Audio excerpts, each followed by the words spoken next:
Bonjour et bienvenue pour ce nouveau numéro de Mobile et Tactile, une fois de plus consacré à l'Asus R2H. Donc, après en avoir parlé depuis un certain nombre de vidéos, j'ai décidé aujourd'hui de vous montrer quelles sont les opérations que j'ai réalisées sur ce produit afin de le rendre un petit peu plus rapide et libérer donc cette précieuse mémoire RAM qui lui fait tellement défaut à sa sortie d'usine. Donc voilà quelques exemples, quelques produits installés qui m'ont permis d'accélérer cet outil assez sympathique. Voilà, à tout de suite.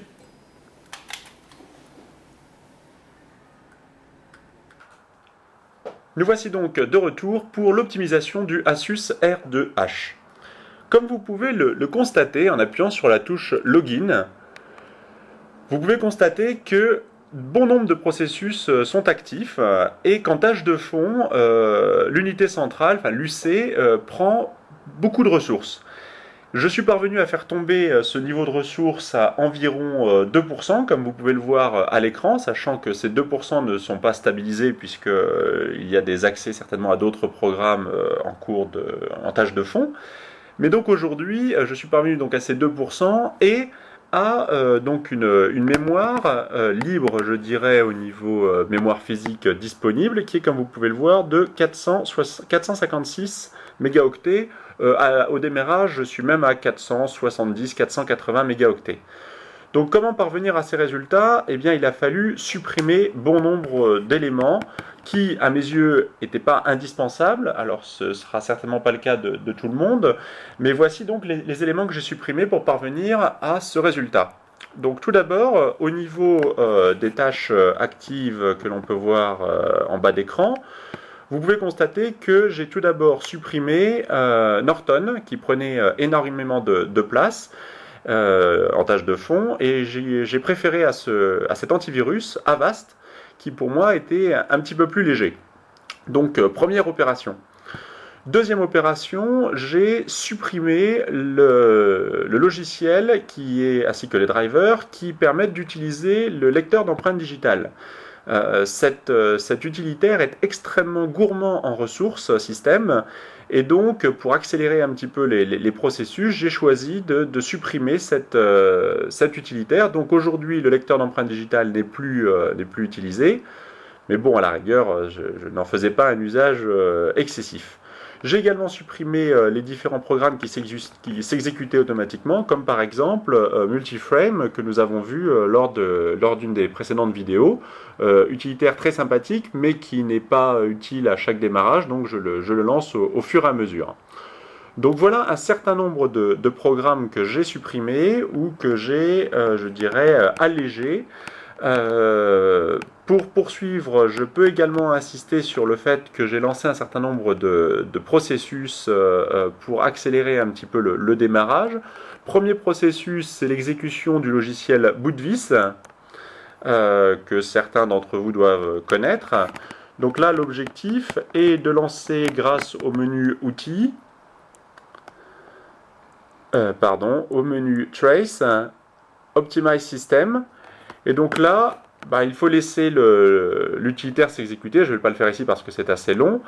Et donc, il va rebooter le système, analyser votre boot et ainsi supprimer ou optimiser la base de registre, notamment pour que tout s'exécute un petit peu plus rapidement. Donc, utilitaire très sympathique. Suite à cette exécution de Bootvis, j'ai également lancé une défragmentation du disque dur. Bien évidemment, une fois que j'ai eu supprimé tous les programmes que j'évoquais tout à l'heure, type Norton, type driver du détecteur d'empreintes digitales. J'ai également utilisé un autre système qui s'appelle Starter Setup, qui est un logiciel qui permet également de modifier la base de registre et de choisir les programmes que l'on souhaitait ou non lancer. Donc là, il s'agit, désolé, il ne s'agit pas du programme mais de son installation. Voilà, CutStuff Starter. Donc ce programme, lui, permet de retravailler la base de registre. Le voici. Donc il nous permet de sélectionner quels sont les processus que l'on souhaite démarrer ou au contraire ne pas lancer au démarrage de la Suisse R2H. Donc, au niveau de ces processus, il y en a toute une liste. J'avoue ne pas connaître l'utilité de chacun d'entre eux. Parfois, les termes sont un petit peu cabalistiques. Voici donc ceux que j'ai choisi d'arrêter et qui, au jour d'aujourd'hui, n'ont pas rendu instable ma machine. Vous pourrez constater sur Internet que certaines personnes se sont lancées dans une optimisation, je dirais, un petit peu trop poussée et ont donc rendu leur produit instable. Aujourd'hui, j'ai donc choisi de suspendre IMC Server AutoStart, EPG Service. J'ai également suspendu ATK Media, qui est la touche qui permet justement d'accéder au lancement rapide de l'Origami Pack Experience, je crois, de Microsoft, qui est lancé via la touche qui se situe en bas à gauche du produit. J'ai également supprimé GPS AP Watch qui est ici, qui est le petit programme qui permet de rendre actif ou inactif le GPS. J'ai également empêché le démarrage du programme qui permet de configurer la qualité de la luminosité de l'écran. Si j'appuie sur la configuration, vous pouvez remarquer justement ici que au niveau de Color Mode, normal, gamma, vivid, c'est inactif. Je vais le relancer pour que vous voyez. Voilà, donc tous ces éléments-là sont inactifs parce que effectivement j'ai mis en suspens le AC Mode. Voilà un certain nombre de programmes. Les autres, j'ai préféré donc les laisser puisque certains sont, à mon avis, fondamentaux, comme bien évidemment le driver Wi-Fi, comme le driver permettant de manipuler les différents boutons de la souris, etc.